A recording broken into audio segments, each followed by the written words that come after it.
I spit on your grave. कहानी की शुरुआत में हम जेनिफर नाम की एक राइटर को देखते हैं जो शहर से दूर एक शांत जगह पर रहने आई होती है ताकि वो वहाँ पर अपनी बुक लिख सके। फिर वो एक स्टोर में जाती है और एक आदमी से मिलती है ताकि वो उससे अपने केबिन की चाबी ले सके। फिर वो आदमी उसे वहाँ की चाबी देता है और साथ ही वहाँ जाने का रास्ता भी बताता है। अब रास्ते में जेनिफर एक गैस स्टेशन पर रुकती है ताकि वो गाड़ी में पेट्रोल भरवा सके।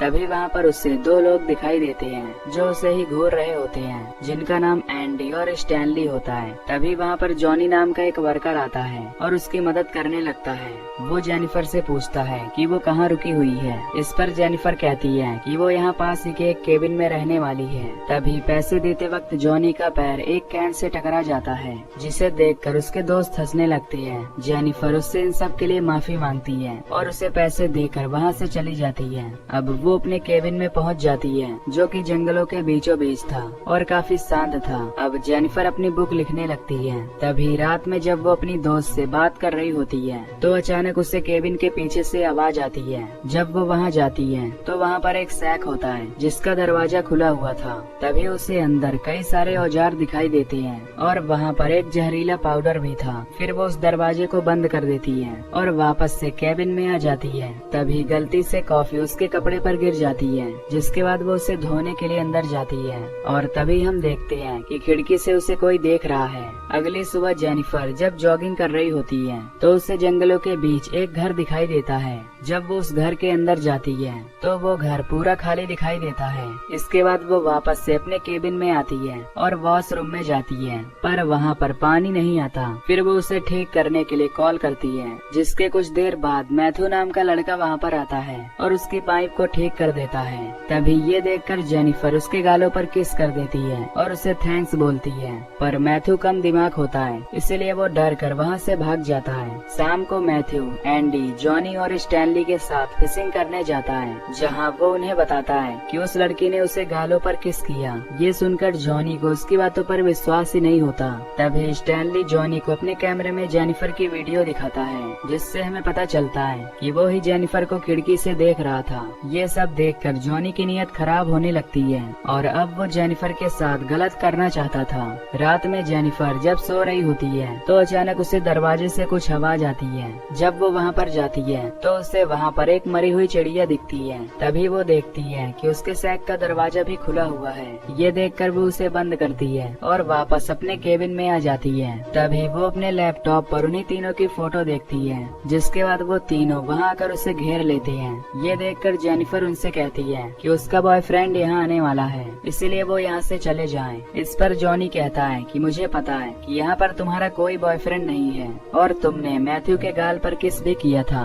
जेनिफर उससे कहती है कि वो उसने बस थैंक्स बोलने के लिए किया था। ये सुनकर जॉनी कहता है कि वो शहर की लड़कियों को अच्छी तरह जानता है और वो जानता है कि उन्हें क्या चाहिए होता है। तभी वो उसे दारू की बोतल देता है और उसे पीने के लिए कहता है, लेकिन जेनिफर ये नहीं करना चाहती थी। तभी वो उससे कहता है कि अगर वो ये पी लेगी तो वो लोग यहाँ से चले जाएंगे, जिससे अब जेनिफर वो दारू पीने लगती है, लेकिन वो लोग फिर भी वहाँ से नहीं जाते हैं। तभी जॉनी एक बेसबॉल बैट को उसके मुंह पर लगाता है और उसे मुंह खोलने के लिए कहता है। तभी वो उसके साथ बदतमीजी करने लगता है और कहता है कि तुम मुझे अपना बॉयफ्रेंड ही समझो। फिर वो उससे अपनी गन को किस करवाता है और उसके मुंह में डाल देता है। मैथ्यू को ये देखकर अच्छा नहीं लगता, इसीलिए वो अपना मुंह दूसरी तरफ कर लेता है। इसके बाद एंडी उसके मुंह में वो बोतल डालने वाला होता है, लेकिन तभी जेनिफर बैग से स्प्रे निकाल कर एंडी की आंखों में डाल देती है और वहाँ से भागने लगती है। अब भागते हुए उसे सुबह हो जाती है और तभी वहाँ उसे दो आदमी मिलते हैं, जिसमें से एक वही आदमी था जिसने उसे चाबी दी थी। वो उन्हें सारी बातें बताती है, जिस पर वो आदमी कहता है कि तुम चिंता मत करो। इसके बाद वो उसे लेकर वापस से उसी केबिन में जाता है, लेकिन अब वहाँ पर उसे कोई भी नहीं मिलता।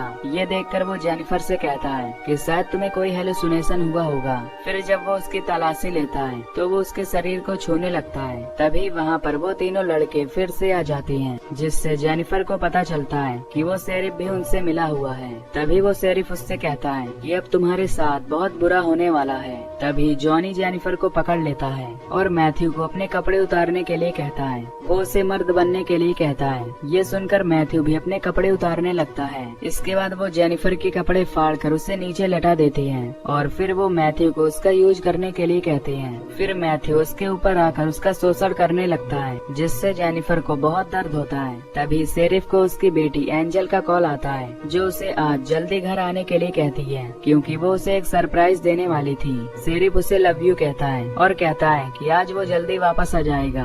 फिर वो लोग जेनिफर को वहीं छोड़कर वहाँ से चले जाते हैं। उनके जाने के बाद जेनिफर किसी तरह उठती है और वहाँ से बाहर निकलकर जाने लगती है, लेकिन तभी आगे जाने पर उसे वो पांचों फिर से मिल जाते हैं, क्योंकि अभी भी उनका मन नहीं भरा था। तभी वो लोग उसे पकड़ लेते हैं और जमीन पर लेटा देते हैं। एंडी उसके मुंह को पानी में डाल देता है। फिर शेरिफ वहाँ आकर उसके साथ गलत करने लगता है, जिसके बाद वो दरिंदे एक एक करके उसका शोषण करने लगते हैं और जब उनका मन भर जाता है तो वो उसे छोड़ देते हैं। जिसके बाद अब जेनिफर वहाँ से जाने लगती है और अब वो पूरी तरह पागल सी हो गई थी। फिर जब वो एक पुल के पास पहुँचती है तो वो पांचों फिर से उसे मारने के लिए वहाँ आ जाती हैं, पर तभी जेनिफर पानी में कूद जाती है और जब वो पांचों पानी में देखते हैं तो उन्हें जेनिफर कहीं भी नजर नहीं आती। वो घंटों तक उसकी बॉडी का ऊपर आने का इंतजार करती हैं, लेकिन जेनिफर की बॉडी ऊपर नहीं आती। शेरिफ ये देखकर उन सभी से कहता है कि तुम्हें जेनिफर पर नजर रखनी होगी। अगर वो यहाँ से भाग गई तो वो सब मुसीबत में पड़ सकती हैं। फिर वो जेनिफर के सभी सामानों को जला देते हैं ताकि कोई सबूत न रहे कि वो यहाँ पर आई थी। रात को शेरिफ अपने घर आता है और अंदर जाकर अपनी बेटी से मिलता है, जहाँ उसकी बेटी उसे सरप्राइज देती है कि वो यूएनएस प्रोग्राम के लिए सेलेक्ट हो गई है। फिर अगले दिन शेरिफ अर्ल के पास जाता है और उसे उसकी चाबी लौटा देता है। अर्ल उससे पूछता है कि क्या वो लड़की यहाँ से चली गई है। इस पर वो कहता है हाँ। अब ये सभी हर दिन जेनिफर को ढूंढने लगते हैं, लेकिन उन्हें वो कहीं नहीं मिलती। अब यहाँ मैथ्यू ने जो उस पर अत्याचार किया था उससे उसे काफी गिल्टी फील हो रहा था। तभी एक दिन अर्ल शेरिफ को कॉल करता है और कहता है कि उसे जेनिफर की बहन का कॉल आया था, जो कह रही थी कि जेनिफर अभी तक वापस क्यों नहीं आई, तो क्या तुमने उसके साथ कुछ गलत तो नहीं किया। इस पर शेरिफ कहता है नहीं। अगली सुबह स्टैनली भागते हुए एंडी और जॉनी के पास आता है और उन्हें बताता है कि उसका कैमरा चोरी हो गया है और उस कैमरे में जेनिफर की वीडियो टेप्स थी। ये सुनकर जॉनी स्टैनली को पीटने लगता है और कहता है कि तुम्हें वो रिकॉर्ड करने की क्या जरूरत थी। रात को जॉनी जब अपने घर में होता है तो उसे अपने दरवाजे पर कुछ आवाज आती है। जब वो वहाँ जाता है तो उसके दरवाजे पर एक मरी हुई चिड़िया होती है। ये देखकर वो सोचता है कि स्टैनली और एंडी उसके साथ प्रैंक कर रहे हैं। तभी उसे फिर से वही आवाज आती है और वहाँ जाने पर उसे जेनिफर की 1 फुट बियर मिलती है, जिसे देखकर वो काफी घबरा जाता है। तभी उसे झाड़ियों में से कुछ आवाज आती है। जब वो वहाँ जाता है तो उससे मैथ्यू के रबर बैंड्स मिलते हैं, जिससे उसे लगता है कि मैथ्यू ही ये सब कर रहा है। अगले दिन शेरिफ जब अपने घर आता है तो उसकी वाइफ गिफ्ट देकर उससे कहती है कि किसी ने तुम्हारे लिए भेजा है, जिसके अंदर एक कैसेट है और वो दोनों उसे साथ में देखेंगे। अब शेरिफ जब उस कैसेट को देखता है तो समझ जाता है कि उसमें जेनिफर की वीडियो है। ये देखकर वो काफी डर जाता है और उन लड़कों के पास जाता है। वो स्टैनली को पीटता है और कहता है कि तुम्हें वो वीडियो रिकॉर्ड करने की क्या जरूरत थी।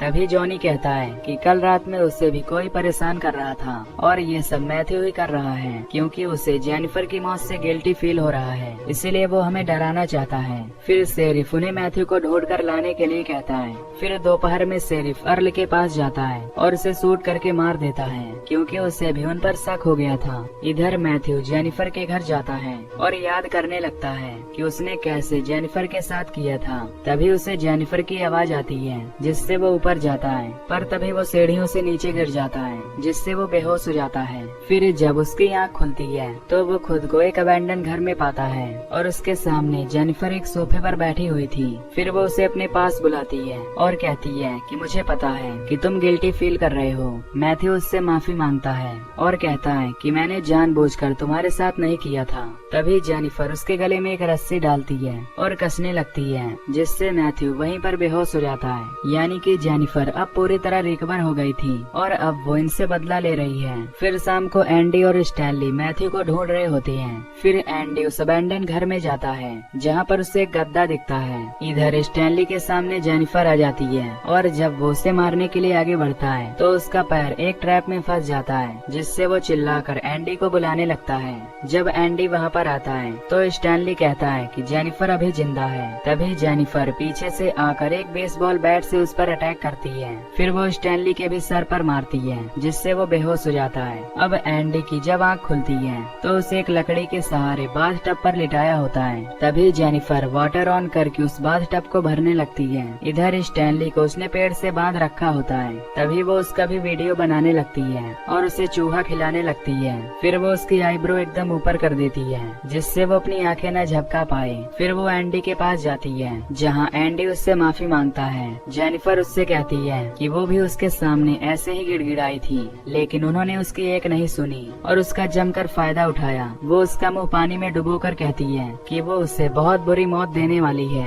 फिर वो एक मछली का पेट फाड़ती है और उसका मांस निकालकर स्टैनली की आंखों में घुसा देती है। इसके बाद वो एंडी के पास जाकर उसके पानी में जहर मिला देती है और फिर उसमें से एक लकड़ी निकाल देती है जिससे एंडी उस पानी में चला जाता है और उसका मुंह जल जाता है। इधर कुछ पंछी आकर स्टैनली की आंख में लगा मांस खाने लगते हैं और तभी वो उसकी आंखें भी निकाल लेते हैं जिससे उसकी बुरी तरह मौत हो जाती है। इसके बाद जेनिफर उसी गैस स्टेशन पर जाती है और जॉनी को किडनैप कर लेती है। इसके बाद वो उसे बांधकर उसे प्रताड़ित करने लगती है और फिर लास्ट में उसका पेनिस काट कर उसी के मुंह में डाल देती है जिससे उसकी वहीं पर मौत हो जाती है। इधर शेरिफ के पास उसकी वाइफ का कॉल आता है जो उससे कहती है कि उसकी बेटी की एक टीचर उनके घर में आई है। ये देखकर शेरिफ अपनी बेटी को उसे फोन देने के लिए कहता है और हम देखते हैं कि वो टीचर जेनिफर है। जब जेनिफर फोन पर उसे अपना नाम बताती है तो शेरिफ ये सुनकर हैरान हो जाता है। तभी जेनिफर फोन काट देती है और उसकी बेटी को लेकर वहाँ से चली जाती है।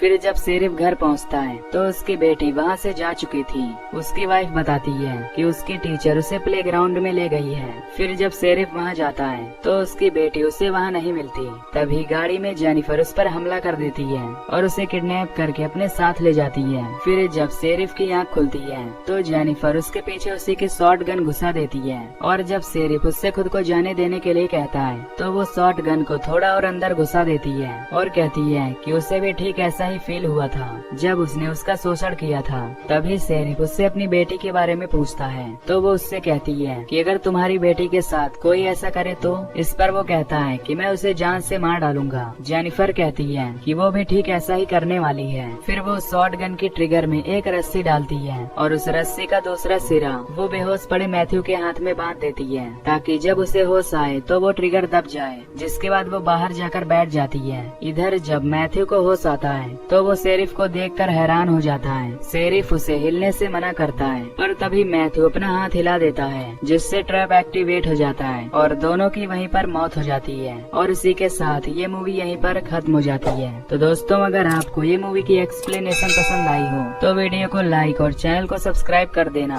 बाकी मैं मिलूंगा आपसे अगली वीडियो में। Till then take care, love you, bye bye.